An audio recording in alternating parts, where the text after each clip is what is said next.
Okay, so yesterday afternoon, something pretty cool happened. But you know what? I actually made this video before, and I deleted it off this camera by accident, because I'm an idiot. I recorded me saying on this camera that I was about to go to the moon. I then put the camera down by my bedside. I then astral projected, came back, picked up the camera, and I said, I'm back, this is the time. Okay, so you had a perfect timestamp as to when I left and when I came back. Problem is, I deleted it. Before I start any video recording on these cameras, I format the cards. I will try and get the information back somehow, but until then I'm just gonna have to recreate the video. Which sucks, because you saw my excitement. It was so genuine. So yesterday I decided to leave my body again. And I've been doing it quite a lot recently. The day before yesterday, I travelled to 1960. Yep, 1960. And the day before that, I travelled to 1016. Okay, and the day before that, I just went anywhere. You know, a random adventure into the astral planes. But yesterday, I sat downstairs and I was thinking to myself, why on earth am I not posting anything anymore on my YouTube channel, my astral projection experiences? And I realized that it was because I didn't think that the experiences were good enough. Honestly, they were just me traveling and jumping through mirrors and doing strange things, but they weren't really like, wow.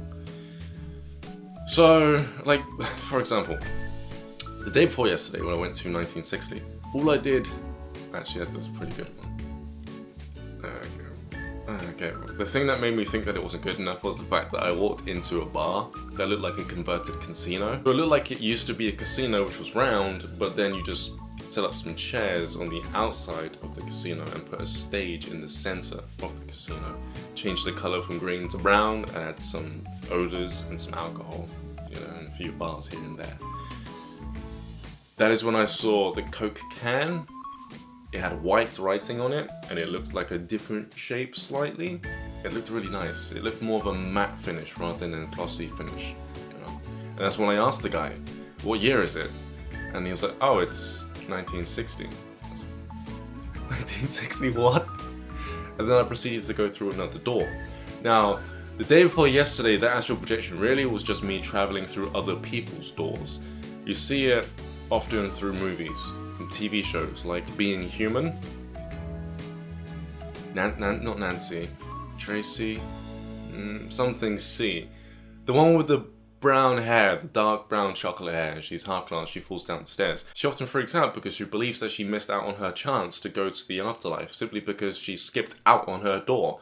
So her door showed up, she decided to stay with Mitchell and the other guy, George, the vampire and the werewolf. It's pretty cool, but basically, she skips out on her chance to cross over. So she decides to stalk the dead in order to hitch a ride through their door. And that's pretty much what I did the day before yesterday. That's a different experience, it's pretty long. But today, you clicked on this video to hear about the moon. Okay? Everyone thinks they know what's on the moon. To some degree, they're right. But they don't really realize as to just how advanced the technology is out there. I don't care where you're from, I don't care who you are, if you've never been before, you won't be able to fathom it. I couldn't fathom it. I'm going to try and tell you guys what happened. I want you just to set aside what you already know. Because, things may be triggered, and I will talk about some things which you probably do know about, you've heard about already, but I'm going to talk about it in a way which is unique. Okay? It's unique. So, a lot of people, they can't go there. They don't have suits. Most of you can't astral project yet. And those of you who can astral project know what I'm about to say. All throughout the internet, you'll see a ridiculous, abundant amount of videos pertaining to aliens on the moon, soul traps, multidimensional beings that can actually see astral projectioners. You may hear stories of little green or grey men, or even our own military, the US military and the UK military and all the other forces such as Russia, Germany and so forth, already have landed on the moon and have already set up their own bases. You may have already heard also about the treaty, about how mankind have already or set up an arrangement with these extraterrestrials to dabble, play on their Earth. You may have also heard about the story about where they wanted to test to see if the moon was hollow. So they sent off, I think it was a nuke, some sort of bomb. Pretty stupid idea. And they just blew up the side of the moon just to see if it would reverberate throughout the entire structure. It did. And then they found out that it was hollow, apparently. But they also pissed off some aliens that were living on the surface. And then they got their first warning. Well, humans got their first warning. The humans made peace with what happened to the original inhabitants of the moon. Well, not original, but, you know, the people that were already on there at the time of the bombing. That then gave them the ability to start mining on the moon. Yeah. So what happened to me? Well, I'm sat downstairs. I'm thinking to myself, you know what, no one cares about the little experiences. Let's do something big. Let's project to the moon. I set my camera down by my side. I lay down and I close my eyes. Now, first I'm fidgeting quite a bit and trying to get comfortable, trying to get into that state where I can leave the body. I've got a lot of energy in my body simply because I'm going through some sort of withdrawal symptom due to me refraining from certain salts. And I get to the point where I'm in that hypnagogic state, and then I just slide straight out, and then I'm up, right? And I start making my way downstairs. The lights are on, and I see one of my old friends in my living room for some reason. He's pretending. I can tell he's pretending. It's like he's hoping that I'm unconscious to a certain degree, to the point where I won't realize that he's there, you know? As if when you're in a dream and you see someone walking around, you don't really question it. It's like he was hoping that I was in that unconscious state so that I wouldn't question his being there. It didn't work, because I stopped as I was about to walk into the kitchen, turned around, I said, "Why are you in my place?" He's like, "What do you mean?" He has his hand over his mouth. I'm like, "What do you mean?" A little smirk on his face. I said, "Look, I know you're not supposed to be in my house. I'm astral projecting. I'm about to do something. What are you actually doing here?" As I walk past him, he keeps an eye on me, and then I look at my mirror, and all of the lights turn off. As I look back to my left to where he was standing, he is no longer there. His energy is gone. He may have left a smidge of a trace, but overall, his presence is no longer there. Usually at this point people will freak out because it's like, oh my god, the lights have just switched off. I've heard the lights go, you know, and it's all dark and it's gloomy. I'm like, no.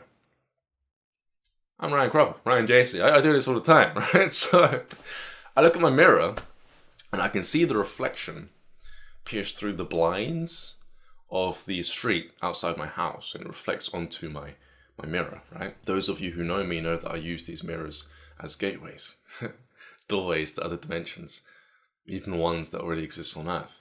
So I thought to myself, okay, let's set the intention. I want to go to the moon. That's all I have to do. I just set the intention, I look at the mirror, and it's like the frequency of the glass changes. It no longer becomes glass. So I take a few steps backwards, and then I just go straight for it, right? I run through the mirror, and instantly I feel heavy, and I'm thrown onto the ground. My head is down. I'm having a very hard time sitting up. As I'm sat there, I'm looking at the ground, and I'm noticing that it's like a fine dirt-like substance. It's grey, right? It's moon rock. And as I'm looking around, or at least I'm trying to look around, I can look at my peripheral, and I can see all this darkness. So I know I'm in the right place. But then as I start to scooch backwards, I start to realize as to how the ground is changing. It no longer looks like a grey, powdery substance, but now it looks more like a molten, glassy, shiny, dark purple mixed with a dark navy blue mixture of rock. Okay? It's really smooth though. It's like it's been heated, super heated. And this is everywhere on this patch that I'm sat on. It's not a normal patch. It literally takes up a crap load of space. And now I'm able to get a bit more, a bit more movement to my astral body. This is where it gets a little bit stranger, okay? Basically, I'm sat there trying to compose myself, and then all of a sudden this force picks up my astral body, and I'm like this now, with my knees up like that, and I'm being yanked backwards over the surface of the moon. And as I'm being pulled backwards, I'm noticing that all of these rocks, these dark rocks, are being pulled along with me. Okay, it's like some sort of magnetic force is pulling everything up. And then I get pulled up into the air, and now I'm looking down and I'm seeing the rocks form a structure. It's kind of like watching somebody build a Jenga block, right? They put the blocks one above the other. However, the hands weren't there. It was just being built by itself. Now, this time I'm looking over my shoulder and I'm looking at the peak of this structure. What I saw was this very light greenish balloon, which basically created this kind of holographic structure above the space where the previous rock was about to be formed, okay, where it was about to be placed. So what you're seeing here is you're seeing basically like a broken stem, right? And then you'll see this like webbing, this holographic structure on top, which has taken the form of the structure that is about to be there. Then this alien rock just comes up and sits in its place. And then the light structure, which was basically mapping out what it was going to look like, disappeared, after which another one showed up above that one, and then it just kept going. As I looked down, this literally looked like some kind of crystal structure. If you've seen the crystals being formed in nature, how they spike out, it looked like that. Only there was this huge predominant one, which was just massive, sticking out of the moon. What this was, it felt like some sort of antenna. Can I jump to conclusions? But then, as I'm being thrown out of the atmosphere, I find myself blacking out, and then coming to on my couch. Now, every astral projectioner knows that whenever they try to come back home to 3D, they always end up in a kind of sub-astral plane. A plane just before this one. But it didn't end there. I was still curious. I still wanted to know what else was out there on the surface of the moon. So rather than going through my mirror, I decided to leave my front door. Okay. Now there's a street around the corner from here. I've become very well adversed with this space now, my new area, after I moved from my last home. The first time I astral projected here, I actually ended up in my old house, because I moved here. The plan is simple. I'm going to run as fast as I possibly can and create a wormhole, and then jump through the wormhole and end up on the moon. Pretty basic. Pretty basic. So I start running, right? And I start to see this smidge, like this smur in the air. It's like some kind of gas in the atmosphere, and it's turquoise. And so I'm looking at this thing form. It's about the size of a beach ball. I make the intention to jump through it feet first, rather than head first. Now, obviously, this means I'm going to fall on my back, technically, if I didn't go anywhere. Thus me meaning concrete. But that didn't happen. You see, as I jumped through it feet first, I ended up falling, yes. But I was falling for a much longer duration of time than one would assume if you had already jumped 6 feet in the air. It should only take a couple of seconds to hit concrete, right? But I was falling for like 20 seconds. Then I noticed how everything around me was black again, and I was in space once more. Only this time I didn't want to fall. So as I'm falling, I think, okay, I'm gonna fly. So I set that intention and my astral body slows down. Then I find myself pumping up, just flying up into the air, and I make my body more like a triangle shape. Illuminati. my feet were down pointed, and I was like this, right? Like Superman. It's pretty cool. So I was flying pretty high up, and then I decided to look over my shoulder, and I saw the sun. Again, Superman, pretty cool, but I saw the sun. And then as I'm looking down to look at the Earth, this is where it gets kind of strange. On my Flat Earth Theory video, I mentioned something similar to this, but this time it was different. This time I saw the Earth, then I saw another Earth behind it, then another one behind that, then another one behind that. I saw about 70 Earths, which were all layered behind each other, but then came around like a corkscrew effect. Okay, and then roughly off to the left, near the middle of the corkscrew, was the moon. I just made a straight beeline for the moon. I just flew straight for it, and as I'm flying towards the moon, now I'm at an advantage. Now I'm not being pulled to this alien tech that is on the moon. I've got an advantage point. I can see everything, right? So I start to fly around the moon. As I fly around the moon, I see this complex, this structure. The structure looked like this. Basically like an X, and then a circle within the middle. The X was built out of buildings. It looked like there was glass on top, blue glass. Okay? And I could literally see tiny little, I'm going to say rovers. They kind of look like rovers. You can tell that somebody was supposed to sit on there, then drive around. Then in the middle of the X's, you got a blank space, which creates the circle. Now, in the middle of that blank space, it looked like some sort of testing field. Okay? But there were also a series of facilities in the middle of the circle. And these facilities created the initials C and then G. Okay, so they were literally constructed to make this pattern. If you were able to see this structure above from the surface, that is what I saw. I kid you not. Okay, after I saw that, all of a sudden I blacked out again. For some strange reason, it's hard to stay on the moon in your astral form, or in my astral form. Then I came to the neighboring dimension besides this one. I'm on the couch, right? While I'm sat on the couch, I'm thinking to myself, okay, that was cool. But I'm bored. You know? I want to see more things like this. More things that are strange. Then all of a sudden, this guy just showed up out of nowhere. And he said to me, you want to see something, right? You want to see something in the astrals which no one else can see. Well, have you ever tried going into the Atlantic Ocean? Like, going really deep, seeing the animals there? I said, yeah, I always wanted to see that whale, you know, that big blue whale. What's it called? It eats all of the fish with its teeth. You mean a humpback whale? I said, yeah, I want to see one of those. He goes, really? Just a humpback whale? That's pretty boring compared to what you could be seeing in the depths of the sea. I said, what do you mean boring? He goes, that's tiny.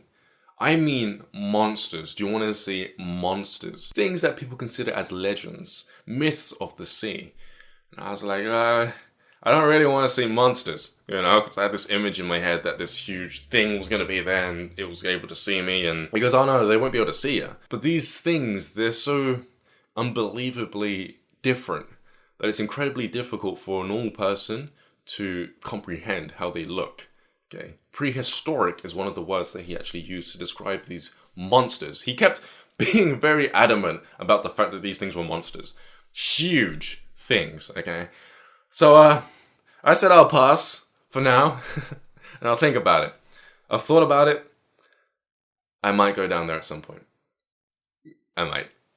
Really, it was just the depth that was concerning to me, you know, being so deep underwater.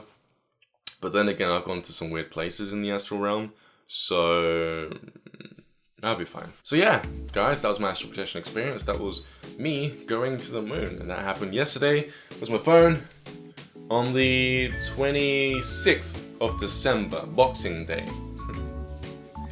I astral projected on Christmas also.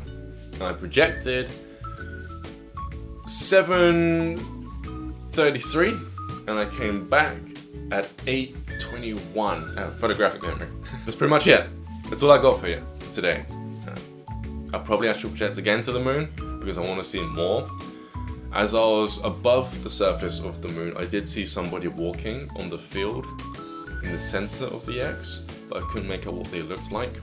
Somebody recently asked me on Facebook, hey Ryan, can you breathe on the moon? Is there atmosphere on the moon? I don't breathe in my astral form, so I have no idea. I didn't see any dome-like structure as of yet. So yeah, I need to do some more reconnaissance. I need to search more. What to expect? Well, pretty much everything I just said. If you guys can already astral project, then go to the moon. It's pretty cool. If you can't astral project, then I do have astral projection videos, how-to videos on my YouTube channel. Just click either in the link in the description below. I'll probably put a how-to video, or head on over to ryanproper.com where I do have courses on how to astral project. Okay. Now, it will take you a while to learn how to astral project. It takes everyone a while to astral project.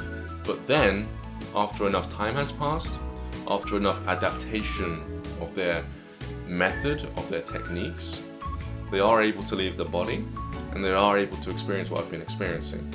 It takes a while, yes, but the payoff is worth it. Okay? I'm Ryan JC, Ryan James Cropper.